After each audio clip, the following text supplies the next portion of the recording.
Hey guys, what's going on? Welcome back to another episode of Prepared. Let's talk about the SecDef being MIA. Now, for me, that's the big controversy here because I feel bad for the guy personally. I mean, if you read the statistics from Hunter 7, who is a nonprofit that specializes in helping veterans get scans and treatments for all these things to early detect cancer, when their statistics says 1 in 7 active duty service members from 2001 to 2021, 500,000 plus active service members total have gotten cancer.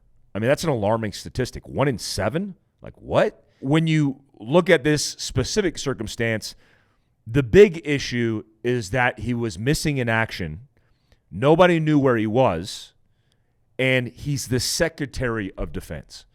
I mean, from a private's perspective, even as an NCO, a non-commissioned officer's perspective, say you're a sergeant in the 82nd Airborne Division, if you didn't show up for formation in the morning because you were at sick hall, and then you failed to tell anybody that you were at sick hall, you would get an Article 15 at a minimum, and potentially over the course of being gone for multiple days and not reporting it to anybody, you would get kicked out of the military. I mean, that's for a private to anybody in the military. And this guy, who's a retired 4-star general, is the Secretary of Defense. Specifically, he was there to treat an infection that was related to an early surgery for prostate cancer at Walter Reed. Statements from officials at Walter Reed National Military Medical Center says, over the Pentagon's failure to notify the White House and Congress about his condition for several days, the prostate cancer was detected early last month, and Austin underwent a minimally invasive procedure on December 22nd to treat and cure the cancer, according to officials. He was placed under general anesthesia and recovered uneventfully from the surgery. The statement said the cancer was detected early and his prognosis was excellent. They didn't provide further detail on this, but we said when you take out the entire prostate, it's a major operation. While at home on January 1st, he began experiencing nausea with severe abdominal hip and leg pain and was readmitted to Walter Reed, according to the statement. He was found to have a urinary tract infection. So he had a UTI, was uncomfortable, went to the hospital, and transferred to the ICU the following day, where further testing revealed abdominal fluid that was obstructing his small intestine. Doctors placed a tube through his nose to drain his stomach. Not fun. And usually these surgeries, they are big operations, but people recover very well, they said in the statement.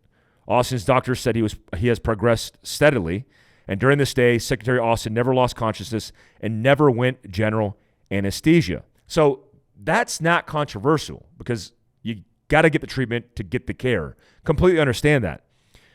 This is the controversy. The Pentagon did not tell the White House, lawmakers, or Austin's second in command about his January 1st hospitalization for several days. The leader of the defense of our nation for several days was unaccounted for by the White House. They prompted a growing chorus of criticism, and several Pentagon officials, including Austin's chief of staff and chairman of the Joint Chiefs of Staff, learned Austin had been hospitalized the following day on January 2nd. Deputy Secretary of Defense Kathleen Hicks assumed some of Austin's duties that day, but was not told that he was hospitalized until January 4th when she was in Puerto Rico. Austin's chief of staff informed the White House about Austin's hospitalization that same day, and the Senate Armed Services Committee learned about it one day later on January 5th. The delay in notifying officials was partly due to Austin's chief of staff being sick with the flu. How convenient.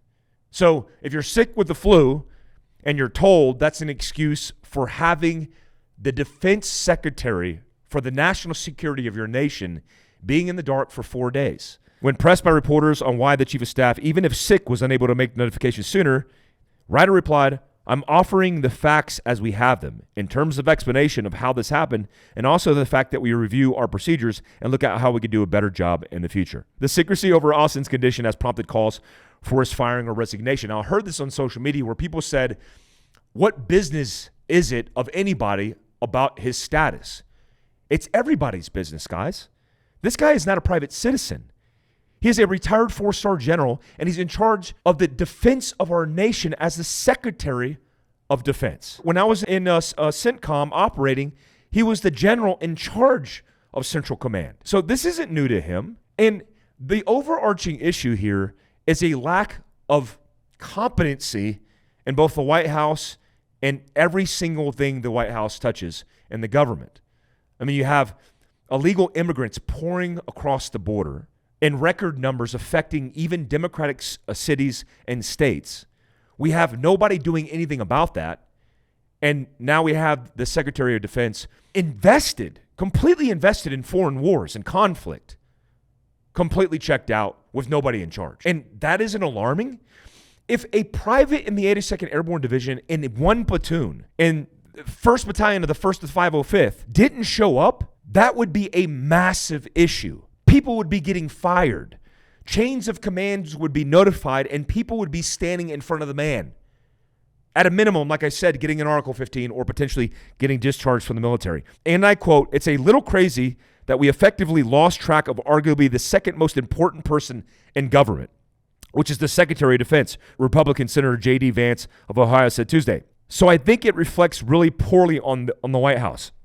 It reflects very poorly on the leadership, the Department of Defense, and if this isn't cause for resignation and actually finding somebody who can do the job, I don't know what is. Now, in this personal case, I don't blame Secretary Austin in this case, because obviously he has a breakdown in his own chain of command or his own chain of custody, because he's the man in charge, and his people not getting the job done.